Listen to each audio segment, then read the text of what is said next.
So one of my former pastors retired in January.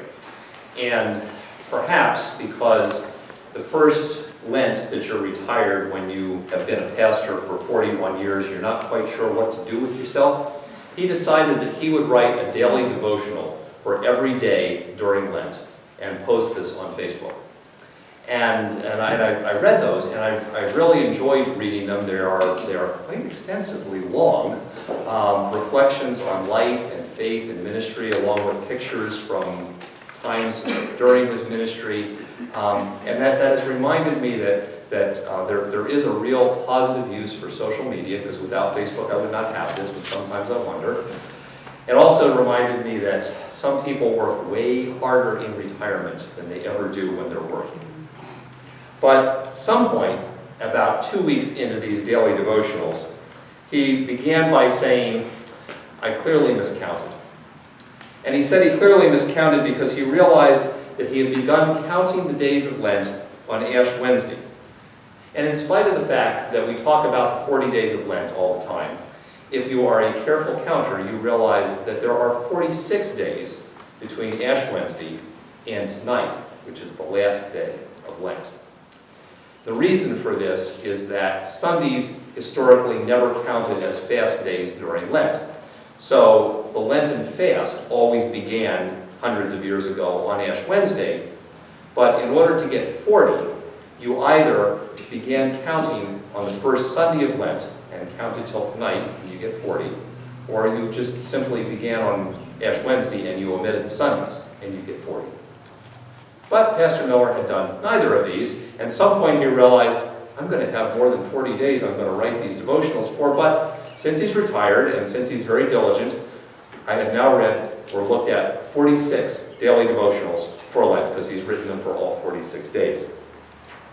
But you know, however you count them, and wherever you start, these days of Lent end up being, for us, a really important time of reflection and of growth in our faith. And it's not so much that we have done things during the season of Lent that we don't do at any other time of the year. It's just that sort of in these days, we pay more attention to the things that help us to grow in faith and to reflect on what it means to be a community of Jesus. And belonging to the community of Jesus has often centered on the belonging that we receive through the gift of baptism.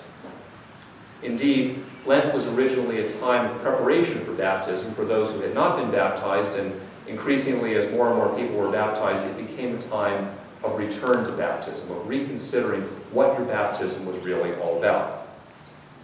But for many of us who have been baptized a long time ago, return to baptism can seem like a pretty small thing. Sometimes when pastors get up and we talk about a return to baptism, people think, yeah, you know, that means a sentimental remembrance of a cute photo op of myself or of my kids. Yeah, that was a nice time. And it seems like something that's really about the past.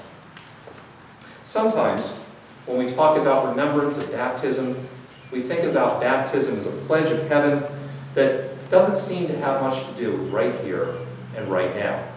It's about the future, we think, and it's true that it has future implications, but it doesn't seem to really matter right now.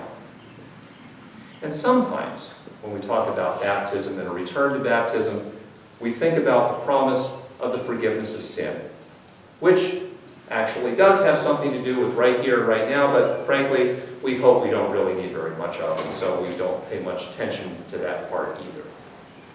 But baptism is really a much more powerful thing than that. Baptism means that we are washed by Jesus, and that washing affects how we live each and every day. And so the return to baptism of Lent is really about reflecting on and practicing living as people who are washed so that we can live differently right here and right now. Often, we think of being washed in baptism as being cleansed from sin, and that's true, but usually also we think of sin in really too small of a term. We think sin is just a few little bad things that I may have done. But sin is really about separation and brokenness all the things that separate us from God, from each other, all the things that are naturally broken about our lives. And so the washing of baptism is really about the beginning and the understanding of being washed of isolation. We are made members of the community of Jesus in baptism. We aren't alone anymore. We're not separated from God, and we're not separated or set adrift to live lives of faith by ourselves. So that the washing of baptism always reminds us that we are not alone. We are not alone in our journey. And so a return to baptism is really about connecting more deeply with God and with one another. The washing of baptism is really about being washed of guilt and insecurity. You know, we live in a society which tells us that we are supposed to think really, really highly of ourselves, that we are wonderful and perfect, and if we don't, we need to do something about our self-image and get a more positive self-image. But deep down, I don't know about you, but I realize I am not really perfect and wonderful all of the time. Maybe most of the time, but not all the time. And the washing of baptism doesn't tell us that we should try to convince ourselves that we're really quite perfect and lovable, but that we're actually loved and actually accepted in spite of our failures and in spite of our imperfections. And so a return to baptism is about each day living into an honesty about ourselves that actually sets us free. And the washing of baptism is finally about being washed from death. You know, the final separation and brokenness of life is death. But in the washing of baptism, we make the claim of faith that we have actually been joined to Jesus' death. And because we've been joined to Jesus' death, we're also joined to Jesus' resurrection. And so a return to baptism is about courage and strength to live right here and right now, each and every day, because we've been washed with the promise of life, even beyond and in spite of our own death.